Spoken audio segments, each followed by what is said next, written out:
tutorial on how to use Jotform. Jotform is a platform that allows you to create contact forms for free that are easy to put together and really easy to set up in a way that people will receive an automated message the moment they click submit. So let's make sure you create an account with jotform.com, and then this is your dashboard. Your forms will look like this, and then you'll be able to sort them whenever you feel like it, and then you create a form. Forms can be different, either single question per page um, or classic form. I choose classic form and blank form.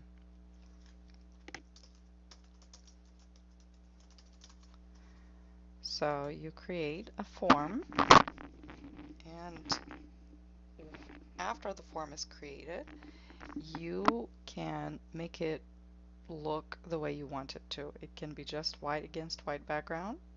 Well, I guess black fonts against white background, or you can make it look however you feel like.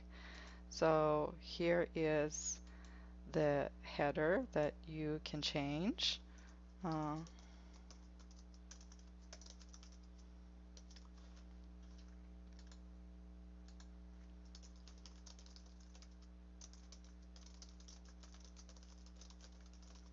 okay, and if you want to add a form element, you can add the name, right?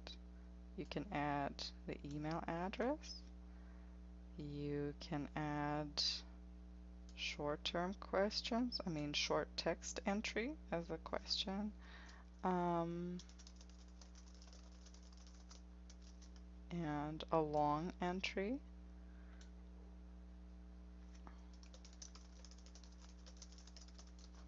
And then you can make it look the way you want it to look.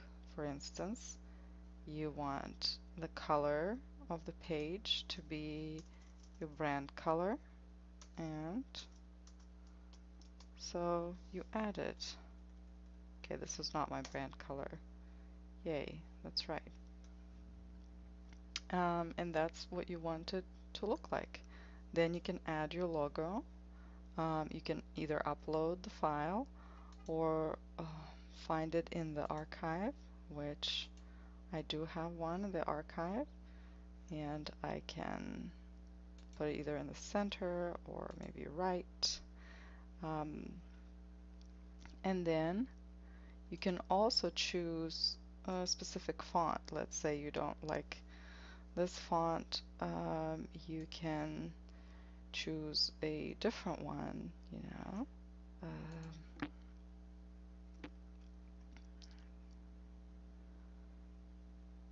something that is going to look like you.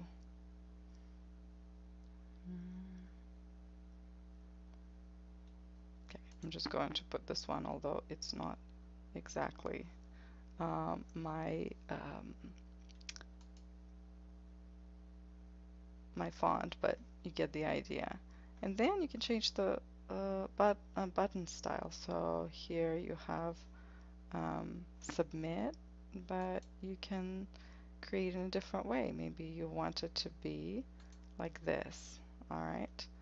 And then it will just look this way, okay? And there, you're done with it. So your form is ready. So what do you do next? This next thing is the settings. This is really important. If you want to for the form to work, you need to make sure that it's enabled. Of course it is. Maybe you want to disable it on a specific date. You want people to sign up for your program and not sign up after a certain date. That works.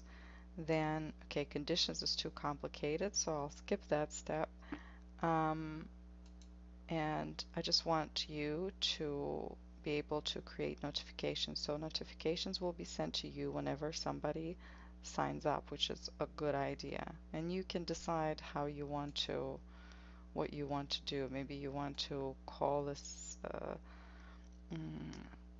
the email subject new lead on the home page or on the contact page, and then email content. And the email content, the default one will actually give you the name of the person. Let's put it this way. And then the next one is the autoresponder. Now this is a pretty important one, where you want to change the email subject to say, thanks for submitting the form.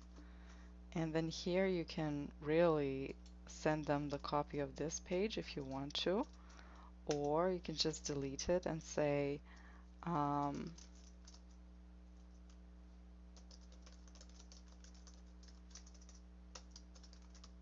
and say, thank you, I'll contact you in 2 days. In the meantime, and this is a very important step, in the meantime, here's what working with me is like. And this is where you can add your intro pack by highlighting the area and clicking insert edit link. And here you can add the link from your Google Drive, and the person will download um, your intro pack, introduction packet. So they will know what it's like to teach online, to learn online, so that you don't have to spend the time and clutter your homepage explaining to people how wonderful it is to work with you online, what they need for it. So save. So that is done. And then the next one is thank you page. You can either show a thank you page or use to redirect to external link. For instance, you would want people to go from after they submitted it to go to your home page. Or maybe you want to create a special thank you page and you want to add some add a few things here. So all you do is thank you. I'll review your form and contact you soon. Alright, and that would be it. Of course, you'll make it look much prettier than this. Final step is publish. This is where you find the link. So you can copy this link and put it, for instance, on your social media if that's how you want people to contact you, so they don't send you, or when they fill out the form, usually they're not freebie hunters. You can just create a different name for it, my form for instance, and then you can open it in a new tab to look at it. Alright, while it's opening, you can also embed it. So you can create an HTML code and embed it into your website, and that would be an easy thing to do. Alright, and so that's the form and the way it's going to look like. Okay, and of course, as you can tell, alright, so the font is too small, or maybe something happened, the font doesn't look the way you want it to, so you can always go back to build and make changes, but still use the same link for people to contact you. And whenever you make any changes to this form in Jotform, your final product is going to be updated as well. So if, for example, you already have a form on your website and you just want to add a logo, you don't have to go to your website and change anything. You go to Jotform, change this form, and automatically it will update on your website. Well, I hope this was helpful. Thanks a lot and have a wonderful day.